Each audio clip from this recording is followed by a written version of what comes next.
ایک دن مرنا ہے آخر موت ہے، کر لے جو کرنا ہے آخر موت ہے۔ ایک دن مرنا ہے آخر موت ہے، کر لے جو کرنا ہے آخر موت ہے۔ اللہ وبرکاتہ، نحمده ونصلی علی رسوله الکریم، اما بعد، اعوذ باللہ من الشیطان الرجیم، بسم اللہ الرحمن الرحیم، کل نفس ذائقة الموت، سبحان ربک رب العزة عما یصفون، وسلام علی المرسلین والحمد للہ رب العالمین۔ اللہم صلی علی سیدنا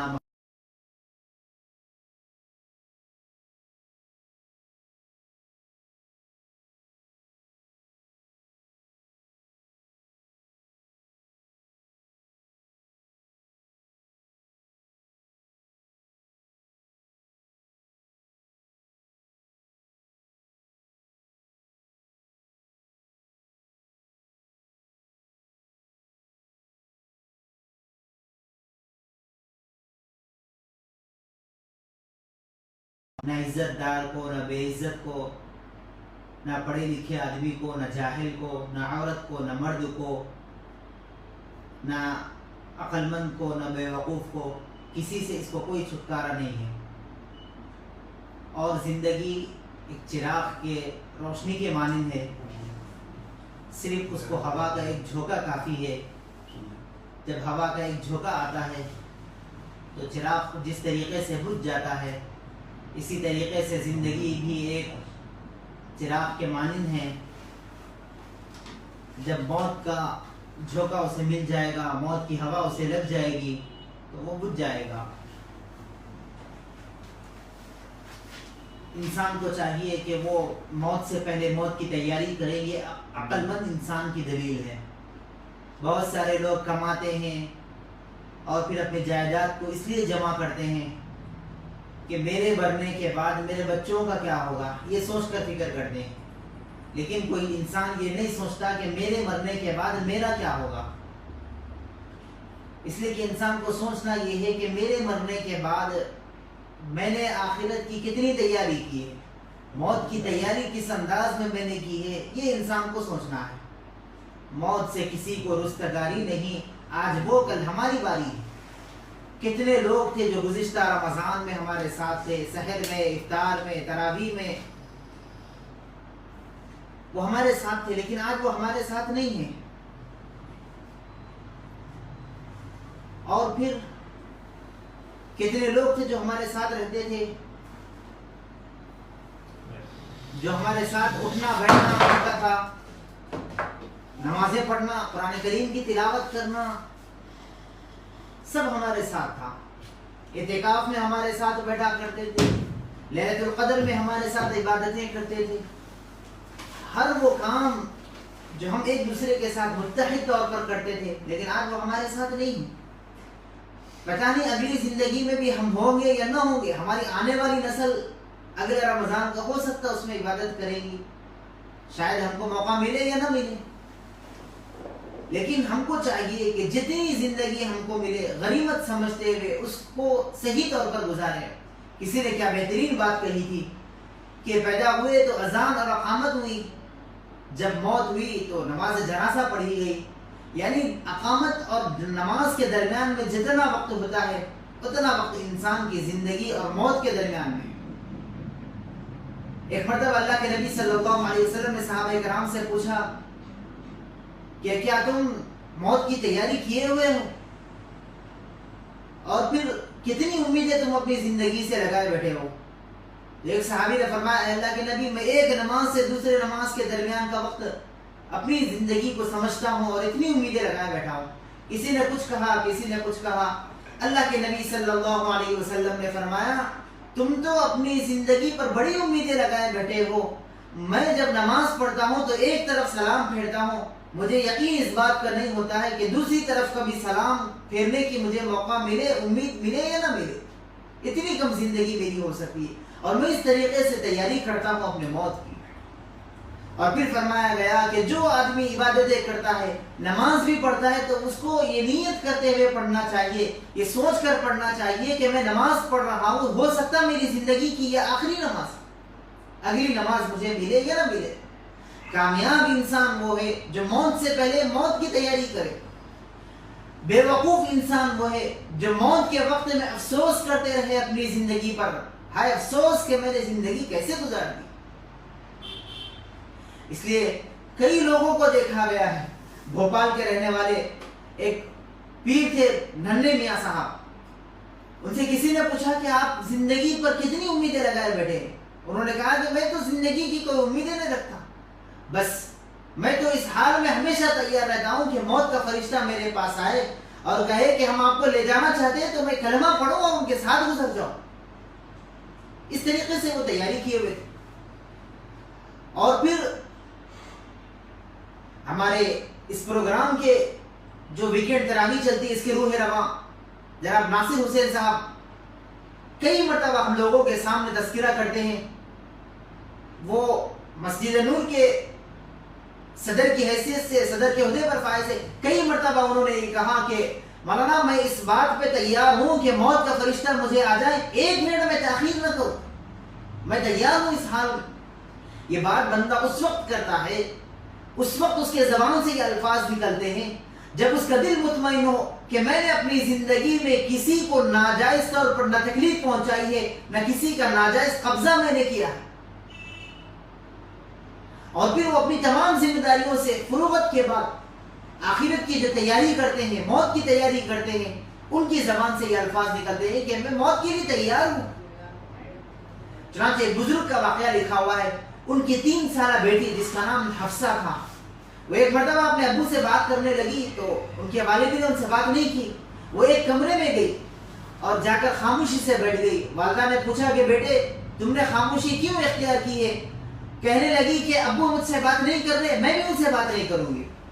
والدہ نے یعنی بیوی نے اپنے خاوند کے پاس آیا اور آ کر کہنے لگا کہ آپ کی بیٹی حفصہ چھوٹی بچی ہے، رو رہی ہے، آپ ان سے بات کیوں نہیں کر رہے؟ وہ کہنے لگے کہ کون حفصہ، کس کی حفصہ؟ میں تو کسی حفصہ کو نہیں جانتا، میں تو صرف اتنا جانتا ہوں کہ موت میرے قریب ہے اور میں موت کی تیاری مکمل طور پر کر چکا ہوں، اب میں اللہ سے ملنے کی تمنا رکھتا ہوں، کلمہ پڑھے لا الہ الا اللہ، اور ان کی روح پرواز ہوگی۔ یعنی لوگ اس حال میں زندگی گزارتے تھے کہ جب موت کا فرشتہ آتا تو وہ چلنے کے لیے تیار ہوتے۔ حضرت سلیمان علیہ السلام کے بارے میں واقعہ لکھا ہوا ہے کہ جب وہ بیت المقدس تعمیر کروا رہے تھے تو انہوں نے ایک کانچ کا کمرہ تعمیر کروایا اور وہ اس کے اندر بیٹھ کر اس تعمیر کو دیکھ رہے تھے، اس کی نگرانی کر رہے تھے۔ اچانک موت کا فرشتہ آیا، ان کی روح قبض ہو گئی اور اللہ نے غیبی انتظام سے جنات کے ذریعے سے اس بیت المقدس کی مکمل تعمیر کروائی۔ بعد میں جناتوں کو اس بات کی اطلاع ملی کہ سلیمان علیہ السلام تو وفات کر چکے، ان کا انتقال ہو گیا تھا۔ میرے بھائیوں، وقت کا نبی سلیمان علیہ السلام اور جو عمارت تعمیر کروا رہے تھے وہ بیت المقدس تھی، اتنی مقدس عمارت تعمیر کر رہے تھے، وقت کا نبی تھا، اس کو اللہ نے کسی چیز کی مہلت نہیں دی، تو ہمیں کہاں سے مہلت ملے گی؟ ہم سے کون سا فرشتہ اگر پوچھے گا کہ بھئی آپ تیار ہے، ہم آپ کی روح کو لے جانے کے لیے آئے ہیں؟ کوئی نہیں کہے گا۔ بندہ ہمیشہ اس بات کی تیاری میں رہے۔ امام غزالی رحمۃ اللہ علیہ فرماتے ہیں کہ کیا پتا تمہارے جسم پر جو لباس، جو کفن کا کپڑا لپٹے جانے والا ہے وہ بازار میں آ چکا ہوگا اور تم ابھی بھی غفلت کی زندگی گزار رہے۔ یہ دنیا امتحان گاہ ہے، یہ تفریح گاہ نہیں ہے۔ افسوس کہ لوگ اسے چراگاہ بنائے رکھے ہیں۔ اور پھر موت کی تیاری ایسے کرنا ہے کہ ایک بزرگ نے ایک طوطے کو پالا تھا، وہ طوطے کو انہوں نے کلمہ سکھایا، قرآن کی چند صورتیں سکھائی تھی، وہ ہمیشہ کلمہ پڑھا کرتا تھا، درود شریف پڑھا کرتا تھا۔ ایک مرتبہ ایسا ہوا کہ ان کے گھر میں کوئی بلی وغیرہ آ گئی تھی اور اس طوطے کو پکڑ کر لے جانے لگی۔ جب اس طوطے پر حملہ کر کے لے جا رہی تھی تو طوطے نے چیختے ہوئے کہا، اس کی آواز میں ٹائم ٹائم کی جس طریقے کی آواز نکالتا تھا وہ اس طریقے کی آواز نکلا۔ وہ بزرگ رونے لگے، محلے کے لوگ جمع ہو گئے اور کہنے لگے کہ بھئی آپ ایک طوطے کے مرنے پر اتنا رو رہے ہیں، اتنا آپ کو افسوس کیوں ہو رہا ہے؟ تو وہ کہنے لگے مجھے طوطے کی موت پر افسوس نہیں ہو رہا، مجھے افسوس اس بات کا ہے کہ وہ جب طوطا جب مر رہا تھا تو اس کی زبان سے، اس کے منہ سے جو الفاظ نکلے ٹائم کے، مجھے اس پر رونا آ رہا. لوگوں نے پوچھا کہ بھئی اس میں رونے والی کیا بات ہے؟ انہوں نے کہا کہ میرا جو طوطا تھا اس کو کلمہ آتا تھا، اس نے ساری زندگی کلمہ پڑھا، اس نے ساری زندگی درود شریف پڑھا، قرآن کی سورتیں پڑھی، لیکن افسوس کہ وہ مرتے وقت اس کی زبان سے کلمہ نکلنے کی بجائے وہ اپنی اصلی حالت میں مرا. اگر ہمارا بھی یہ حال ہو جائے کہ ہم ساری زندگی عبادتیں کرتے پھرے، ساری زندگی ہم نمازوں میں لگا دیں، لیکن موت ہماری اس حال میں ہو کہ ہماری زبان سے کلمے نکلنے کے بجائے بدکلامی نکل جائے، ہماری زبان پر بزنس کے تفسیریں نکل جائیں، اولاد کی فکر نکل جائے، کلمے کے بجائے ہماری زبان سے ایسے بےہودہ الفاظ نکل جائیں، ایسے الفاظ جو اسلام سے خروج کا ذریعہ بنتے ہیں، ایسے الفاظ نکل جائیں، تب تو ہماری زندگی ساری خسارے میں ہو جائے. میرے بھائیوں، ہم کو اپنی زندگی ایسے گزارنا ہے کہ موت کی تیاری ہمیشہ کرتے رہیں، ہر حال میں کرتے رہیں. اب سوچنا یہ ہے کہ موت کی تیاری کیسے کریں؟ کوئی ڈر کی بات نہیں، کوئی پریشانی والی بات بھی نہیں. واللہ کہہ رہا ہوں، پریشانی کی کوئی بات نہیں. موت سے کسی کو ڈرنا نہیں چاہیے، اور زندگی سے بھی کسی کو ڈرنا نہیں. بس صرف کوشش اس بات کی کرنا ہے کہ اپنی زندگی میں اللہ کے جو فرائض ہے اس میں کوتاہی نہ ہو، اور رسول اللہ کی سنتیں کبھی ہم سے نہ چھوٹنے پائے. ان دونوں چیزوں پر عمل کر لیں، موت کی تیاری انشاءاللہ آسان ہو جائے گی. اللہ نے جو چیزیں فرض رکھی ہے، چاہے حقوق اللہ میں ہو یا حقوق العباد میں ہو، جو چیزوں کا حکم ہم کو دیا گیا ہے اس پر ہم سختی سے عمل کریں، نیتوں کی درستگی کرے، جھوٹ سے بچے، غیبت سے بچے، چغلی سے بچے، کینہ سے بچے، حسد سے بچے، بہتان سے بچائے، ایک دوسرے پر الزام لگانے سے بچائے، دوسروں کو نقصان پہنچانے سے بچائے. ہم تو یہ سمجھتے ہیں کہ ہم کسی کو تکلیف پہنچائے تو زبان سے کہنے پر پہنچائے. نہیں، اگر آپ کی آنکھ کے اشارے سے بھی کسی کے دل کو ٹھیس پہنچی، وہ بھی آپ اس کو تکلیف پہنچانے کے باعث بنیں گے. آپ کے ہاتھ کے اشارے سے، آپ کے پیر کے اشارے سے، آپ کے جسم کے کسی بھی حصے کے اشارے سے اگر کسی کے دل کو ٹھیس پہنچی تو یاد رکھ لے، یہ اس کے دل کو تکلیف پہنچانے کا گناہ بھی آپ کو ہوگا. تو ایک تو فرائض پر عمل کرے، اور دوسرے ہم اپنی زندگی میں اللہ کے نبی صلی اللہ علیہ وسلم کی کسی سنت کو نہ چھوڑے. ایک مرتبہ ایک بزرگ کسی راستے سے جا رہے تھے، تو راستے میں ان کو ایک ناش نظر آئی، لاوارث تھی. وہ دیکھے اور پھر دیکھ کر لوگوں سے بلائے اور کہنے لگے کہ بھئی کسی کی لاوارث لاش پڑی ہوئی ہے، اس کو لے جائیں گے، تجہیز و تکفین کر دیں گے. لہٰذا انہوں نے ان کو لے گئے اور تجہیز و تکفین کیے. اس کے بعد سارے اپنے گھروں میں مصروف ہو گئے. 3 ماہ بعد اس بزرگ کو وہ شخص خواب میں آئے اور آ کر کہنے لگے کہ مولانا، جس آدمی کو آپ نے تجہیز و تکفین کیا تھا، لوگوں کو جمع کر کے، آپ پیسے جمع کر کے جس کے جسم پر آپ نے کفن پہنایا تھا، وہ ایک وقت کا کروڑ پتی آدمی تھا، جس کے 4 بیٹے تھے اور 2 بڑے بڑے محل نما اس کے گھر تھے. کروڑ پتی آدمی تھا، لیکن اس کو اپنے مال پر اتنا گھمنڈ تھا، اتنا غرور تھا، تکبر تھا. اللہ نے بتا دیا ہے کہ تم ان لوگوں کے بھروسے پر اپنی زندگی گزارتے ہو. یاد رکھو، ہم موت ایسی لائیں گے، لوگوں کے چندوں کے پیسوں سے تمہارے جسم پر کفن پہنایا جائے گا. ایسی موت اللہ ہم سب کو بچائے. ایسی موت سے، لاوارث کی موت کوئی مرنا پسند نہیں کرتا، لیکن جس نے موت کی تیاری نہیں کی اس کو نہ جانے کس حال میں موت آئے. اس لیے ہمیشہ دعا کرنی چاہیے، اے اللہ بیماری والی موت سے ہماری حفاظت فرما، اور حادثے کی موت سے ہماری حفاظت فرما، دشمنوں کی زد میں آ کر مرنے سے اللہ ہماری حفاظت فرما. ایسی دعائیں کریں. پتہ نہیں لوگ کیا کہتے ہیں کہ مولانا ہم دعا کرنے کے لیے بیٹھتے ہیں، 2 منٹ دعا کرتے ہیں، ہمیں یاد نہیں پڑتا کہ ہم اور کیا دعا مانگے. اللہ کے نبی صلی اللہ علیہ وسلم بخشائے تھے، اللہ کے محبوب نبی تھے، لیکن آپ نے 6 گھنٹے اپنی سواری پر بیٹھ کر عرفے کے میدان میں دعا کی ہے، مینا کے میدان میں دعا کی تھی. وہ کیا دعا تھی ہوگی؟ وقت کے نبی کو ضرورت نہیں تھی دعا مانگنے کی، لیکن پھر بھی نبی نے کس کے لیے دعا مانگی تھی؟ کیا دعا مانگی تھی؟ وہ دعا ہمارے پاس بھی موجود ہے. ہم ان دعاؤں کو مانگے.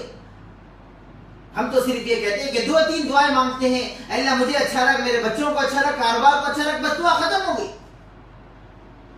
میرے بھائیوں، دعائیں ایسی کرے، دعائیں مانگے کہ اللہ ہمیں موت بھی ایسے دے کہ آپ راضی ہو جائے. ایسی موت نہ آئے کہ آپ ناراض رہے. فرمایا کہ انسان کے جو درجے ہوتے ہیں، انسان کی جو زندگی ہوتی ہے، زندگی اگر صحیح گزارنی ہے تو نماز کا اہتمام کو اس لیے تعبیر دی گئی ہے کہ فجر کی نماز انسان کا بچپنا ہے، ظہر کی نماز انسان کی جوانی ہے، اور عصر کی نماز انسان کا بڑھاپا ہے، مغرب کی نماز انسان کی موت ہے، اور عشاء کی نماز جس میں اس کو آخرت تک رہنا یعنی قبر کی زندگی. ان 5 چیزوں سے انسان کو تشبیہ دیتے ہوئے کہا گیا اگر تم اپنی زندگی میں 5 نمازوں کے عادی بن جاؤ گے تو تمہاری پوری زندگی آرام سے گزر جائے گی. زندگی گزارنا کوئی مشکل نہیں ہے، بس صرف نیتوں کی تبدیلی کر دے. صبح میں گھر سے ہم اٹھ کر آفس کو جائیں، نیت کرے اے اللہ میں آفس کو اس لیے جا رہا ہوں کہ میرے پاس آپ نے میری ذمہ داری بیوی اور بچوں کی رکھی ہے، میں حقوق اللہ کے ساتھ حقوق العباد کو پورا کرنا چاہتا ہوں، ان کی خدمت کرنا چاہتا ہوں، اس لیے میں آفس جا رہا ہوں. یہ آپ کا آفس جانا بھی ثواب بن جائے گا، آپ کا آفس میں بیٹھ کر کام کرنا بھی عبادت بن جائے گا. شرط یہ ہے کہ آپ کی نیت درست ہو. گھر میں آپ رہتے ہیں، رات کا وقت ہوتا ہے، جب بجلی کو آن کرتے ہیں، کسی لائٹ کو آن کرتے ہیں، نیت یہ کرنی ہے اے اللہ میں اس گھر کو روشن کرنے کے لیے سوئچ کو آن کر رہا ہوں، اللہ میری زندگی کا ایسا سوئچ آن کر دیجئے کہ قبر میری روشن ہو جائے. آپ کی قبر روشن ہو جائے گی. گھر میں ہم صاف کرتے ہیں، خواتین یاد رکھیں گھر میں ہم کچرا جھاڑتی ہیں، صاف کرتی ہیں، نیت یہ کر لے اے اللہ میں گھر کو صاف کرنے کے لیے، اپنے خاوند کو خوش کرنے کے لیے گھر کی صفائی کرتی ہوں، اے اللہ میرے دل کو صاف کر کے آپ خوش ہو جائے. یہ زندگی کامیابی زندگی ہے. ہم تو زندگی سے بعض لوگ تو اتنے غفلت میں گزارتے ہیں کہ پتہ نہیں ان کو زندگی گویا کوئی اگریمنٹ لکھا کے لائے کہ میں 100 سال زندہ رہوں گا، 200 سال زندہ رہوں گا، پھر اس کے بعد میری زندگی کے آخر دن ہوں گے، میں جب موت کی تیاری کروں گا. ایسی تیاری نہیں کرنی ہے. موت کو اس حال میں تیار کرنا ہے کہ جس وقت بھی فرشتہ آ کر کہے کہ ہم آپ کو لے جانا چاہتے ہیں، خوشی بخوشی فرشتے سے کہے میں آنے کے لیے تیار ہوں. بس اس لیے ہم کو اس طریقے سے ہم کو موت کی تیاری کرنا ہے. معزز ناظرین اکرام، موت ایک برحق ہے، موت سے کسی کو چھٹکارا نہیں، کوئی اسے انکار نہیں کر سکتا، کوئی یہ نہیں کہہ سکتا کہ نہیں مجھے موت نہیں آئے گی اور نہ میں مرنا نہیں چاہتا. اگر موت کو یاد رکھیں، اگر موت کو حکومت سے بچایا جا سکتا تھا تو فرعون کو موت نہیں آتی تھی. اگر موت کو وزارت سے بچایا جا سکتا تھا تو حامان کو موت نہیں آتی تھی. اگر موت کو طاقت سے روکا جا سکتا تھا تو رستم کو کبھی موت نہیں آتی تھی. اگر موت کو حکمت اور دانائی سے روکا جا سکتا تھا تو حکیم لقمان کو کبھی موت نہیں آتی تھی. اور اگر موت کو دواؤں سے روکا جا سکتا تھا تو افلاطون اور جالینوس کو کبھی موت نہ آتی تھی. اگر موت کو مان سے روکا جاتا تھا تو قارون کو کبھی موت نہیں آ سکتی تھی. اگر موت کو حسن و جمال سے روکا جا سکتا تو حضرت یوسف علیہ السلام کو کبھی موت نہیں آتی تھی. اگر موت کو محبتوں سے روکا جا سکتا تو بیوی اپنے خاوند کو اپنی جوانی میں اپنے خاوند کو مرتا ہوا نہیں دیکھ سکتی. وہ فرشتے سے یہ کہے گی اے فرشتے میری روح کو لے جا لیکن میرے خاوند کو چھوڑ دے. اگر موت کو وفاؤں سے روکا جا سکتا تھا، کوئی ماں پسند نہیں کرے گی کہ میری آنکھوں کے سامنے میرا بیٹا چلے جائے اور میں دیکھتی رہوں، کوئی ماں پسند نہیں کرے گی. معزز ناظرین اکرام، موت کو اگر وقت کا نبی بھی روکنا چاہے تو اللہ نے فرمایا وقت کے نبی کو بھی ہم نے اس کی اجازت نہیں دی. جب وقت کے نبی کو اجازت نہیں ملی تو ہم کس کھیت کے مولی. اور وقت کے نبی سے پوچھا گیا تھا، اللہ کے نبی صلی اللہ علیہ وسلم سے پوچھا گیا تھا کہ کیا آپ آنا چاہتے ہیں یا دنیا میں رہنا چاہتے ہیں؟ ہم سے کون پوچھے گا؟ ہم کو تو موت کے فرشتے بھی نظر نہیں آئیں گے جب وہ ہمارے سامنے آئیں گے. ہم کو چاہیے کہ ہم ایسی تیاری کریں کہ جب ہمارے جسم سے روح نکلے ہمارے دل و دماغ میں اللہ کی محبت ہو، سوچ اور فکر میں اللہ کے نبی کی محبت ہو. اس حال میں اگر ہم زندگی گزاریں گے تو ہماری زندگی کامیاب ہوگی. ایسے بہت سارے لوگوں کو ہم نے دیکھا جنہوں نے اپنی زندگی میں اس حال میں ہمیشہ تیار رہا کرتے تھے کہ جب ہم جائیں تو اللہ ہم سے راضی ہو جائے، اور ایسی کوششیں بھی کرتی تھی. موجودہ زمانے میں چند سال پہلے کا جو واقعہ ہے، مفتی عبد المعبود رحمۃ اللہ علیہ، کئی لوگ انہیں جانتے، ہزاروں کا مجمع ان کے جنازے کی نماز میں شرکت کیا. ہزاروں لوگ ان کے انتقال پر اپنے آنکھ سے آنسو بہائے. صرف نوجوان نہیں، بوڑھے حضرات، خواتین، چھوٹے چھوٹے بچے ان کے انتقال پر اپنے آنکھ سے آنسو بہائے. لیکن ان کی موت اس حال میں آئی تھی کہ وہ حدیث کا درس دے رہے ہیں. وہ ہمیشہ یہ کہتے تھے، ہمیشہ دعا کے لیے کہتے تھے کہ میرے لیے دعا کریں کہ میں ساری دنیا میں اخلاص کے ساتھ دین کی خدمت کروں. یہ جذبہ ان کے اندر تھا. اللہ نے ان کی دعاؤں کو قبول کیا، ان کے جذبے کو قبول کیا، لوگوں کے دلوں میں ان کی محبت کو بٹھایا. اللہ نے اس حال میں ان کی روح پرواز ہوئی کہ وہ ممبر پر بیٹھ کر حدیث کا درس دے رہے تھے، طلباء کو اللہ کے نبی صلی اللہ علیہ وسلم کی سیرت پڑھا رہے تھے. اس حال میں کتنی پیاری موت تھی. اور پھر صرف موت نہیں، موت کے بعد کئی لوگوں نے ان کو خواب میں دیکھا تو یہی دیکھا کہ وہ جنت میں آرام سے گھوم رہے، اچھے اچھے لوازمات کھاتے ہوئے دیکھا، اچھے اچھے مقامات پر ان کو دیکھا. یہ اس بات کی علامت ہے کہ بندے کے دل میں شوق ہو اس بات کا کہ میں اپنی موت کی تیاری کروں، زندگی سے زیادہ میں موت کو ترجیح دوں۔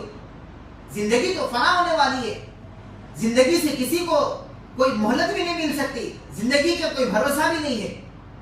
اور اللہ کے نبی صلی اللہ علیہ وسلم نے فرمایا کسی کو نہیں بتایا گیا کہ موت کب آنے والی ہے۔ یہ راز رکھنا بھی اس لیے فائدہ مند تھا کہ لوگ کم سے کم تیاری کریں۔ معزز ناظرین، ہم اس بات کی تیاری ہمیشہ کرتے رہے کہ ہم کو موت اگر آئے تو ہم اللہ سے راضی رہے اور اللہ ہم سے راضی رہے۔ دعا کرتے ہیں کہ اللہ جل شانہ ہم تمام کو موت کی تیاری کرنے والا بنائے، اور اس حال میں ہماری موت آئے کہ اللہ ہم سے راضی ہو جائے اور اب ہم اللہ سے راضی رہے، اس حال میں ہماری موت آئے۔ ورنہ اسی موت سے اللہ ہم سب کی حفاظت فرمائے کہ جس وقت ہم مرنے لگے لوگ ہمیں تانے دینے لگے، لوگ ہمارے خلاف برا کہنے لگے اور یہ کہنے لگے کہ اچھا ہوا موت ہو جائے اور اچھا ہوا کہ تمہارے جسم سے روح چلی جائے، کوئی بات نہیں، اور جب ہم مر جائیں تو لوگ یہ کہیں کہ اچھا ہوا بھائی مر گیا تھا، زمین کا بوجھ ہلکا ہو گیا۔ لوگ ایسا نہ کہیں، ایسے جائیں کہ ہمارے بعد لوگ ہمیں یاد کرنے والے بنے، لوگ ہماری تعریف کرنے والے بنے۔ ایسی زندگی گزارے، زندگی میں خیال رکھیں کہ کسی کو نقصان پہنچانے والے نہ بنے، اس لیے کہ حقوق اللہ تو اللہ چاہے تو معاف کر سکتا ہے، لیکن حقوق العباد وہ ہے جو کسی صورت میں اللہ معاف نہیں کر سکتا، بندے کو اس کو معافی مانگنا ہوگا اور بندے کو اس کو معاف کرنا ہوگا، یہ حقوق العباد ہے۔ معزز ناظرین، ہم اپنی پوری زندگی کا خیال رکھیں۔ ایک سفر کے لیے جب ہم جاتے ہیں تو پورا سامان تیار کرتے ہیں، لیکن کیا بات ہے کہ موت کی تیاری کا ہمیں کبھی احساس نہیں ہوا۔ ایک تھوڑے سے دور پر 200 کلومیٹر کے فاصلے پر جاتے تو سارا ساز و سامان رکھتے ہیں، احتیاط میں اور زیادہ سامان رکھتے ہیں کہ کچھ اچانک ضرورت نہ پڑ جائے۔ لیکن جب موت کے سفر کی بات آتی ہے تو پھر ہم یہ کہتے ہیں کہ نہیں، ابھی تو مرنے کے بعد دیکھا جائے گا، مرنے کے بعد جو ہوگا دیکھا جائے گا۔ ایک بات بتا کر ہم اپنی بات کو کنارے لے آتے ہیں کہ ایک مرتبہ ایک تالاب کی مچھلی نے اپنے ماتحت رہنے والے چھوٹے مچھلیوں سے کہا کہ دیکھو، تم اس بات کا خیال رکھنا کہ جب تم پانی میں تیرتی ہو، جب پانی میں تیرنے لگو تو ایک چھوٹا سا گوشت کا ٹکڑا تمہیں نظر آئے گا، اس گوشت کے ٹکڑے کے اندر ایک چھوٹی سی باریک سوئی ہوگی، پھر اس سے ایک دھاگا جڑا ہوا ہوگا، پھر اس دھاگے سے جڑا ہوا ایک لکڑی ہوگی، وہ لکڑی ایک آدمی کے ہاتھ میں ہوگی۔ اگر تم اس کو کھا لو گے تو وہ آدمی تمہیں کھینچ کر پانی سے باہر نکالے گا اور تمہیں پھر گھر لے جائے گا۔ اس کی بیوی تمہیں اپنے جسم سے، تمہارے جسم کو چھلے گی، جسم سے بال کو نکالے گی، پھر مرچ مسالہ اس میں بھرے گی، پھر توے پر اس کو پکائے گی، اور پھر گھر میں مہمان آئیں گے، دسترخوان پر سجایا جائے گا، اور پھر ایک ایک آدمی تمہارے ٹکڑے ٹکڑے کر کے اپنے 32 دانتوں کے درمیان میں تم کو چبائے گا۔ ایک مچھلی نے اپنے ماتحت رہنے والے چھوٹے مچھلیوں سے کہا۔ لیکن اگر کوئی مچھلی یہ کہے کہ میں دیکھنا چاہتی ہوں کہ وہ آدمی کون ہے، اس کی بیوی کون ہے، اس کا کچن کیسا ہے، پھر وہ توے پہ کیسا تلے گی، کیسے پکائے گی، پھر گھر میں آئے مہمان کیسے ہوں گے، اور پھر ان کے دانت کیسے ہوں گے، پھر وہ اپنے 32 دانتوں کے درمیان میں مجھے کیسے چبائیں گے، میں یہ دیکھنا چاہتی ہوں۔ اگر کوئی مچھلی یہ سوچے، یہ گمان کرے، اور پھر اس کے تحت وہ جائیں اور پھر گوشت کے ٹکڑے کو پکڑے، جیسے ہی وہ گوشت کے ٹکڑے کو اپنے منہ میں رکھے گی اور پھر تاگے کے ذریعے سے، رسی کے ذریعے سے اس کو باہر نکالا جائے گا، وہ سارا منظر اس کے سامنے آ جائے گا۔ وہ مچھلی پکڑنے والا بھی آئے گا، اس کی بیوی بھی آئے گی، اس کا کچن بھی آئے گا، مہمان بھی آئیں گے، سارے اس کے سامنے آ جائیں گے۔ لیکن افسوس اس وقت مچھلی کو یہ ہوگا، کاش اگر میں نہ پکڑتی تو میں پانی میں آج زندہ رہ سکتی تھی، اس نے مجھے پکڑ لیا ہے، اب تو بھی میرا وہی حال ہوگا جو میرے بڑے نے مجھ سے کہا تھا۔ یہی حال علماء کرام نے ایک انسان کو بتایا ہے، فرمایا ہے کہ دیکھو علماء کرام تمہیں بتا رہے ہیں کہ موت ایسی ہوگی، قبر کے سوالات ایسے ہوگے، اگر نہیں ہوگا تو قبر میں یہ عذاب ہوگا، آخرت تک تم کو جہنم میں، آخرت تک تمہیں قبر میں رہنا ہوگا، یہ تکلیف ہوگی، پھر آخرت میں یہ سوالات ہوں گے، اللہ کا عذاب آئے گا، اللہ تمہیں جہنم میں ڈالے گا۔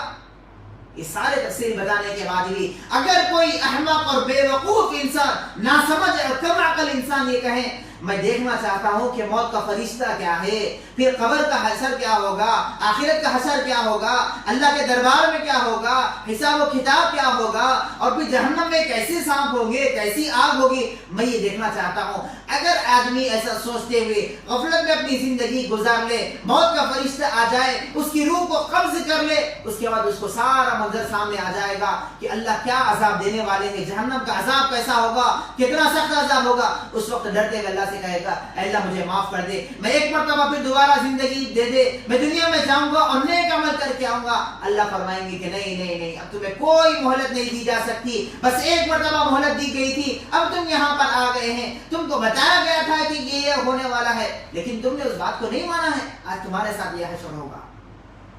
اللہ ہم سب کے ایسے برے حشر سے حفاظت فرمائے, برے حشر سے بچائے. اللہ ہم سب کو اپنے آخرت کی تیاری کرنے والا بنائے, نیک اعمال کی توفیق کرنے والا بنائے. جہنم کے عذابات کو ہم سنتے ہیں, پڑھتے ہیں. انشاءاللہ کل کی مجلس میں جہنم کے عذاب کے متعلق, اس کے بعد پھر جنت کے انعامات جائیں گے. لیکن سب سے پہلے یہ ہے کہ ہم موت کیسے کریں.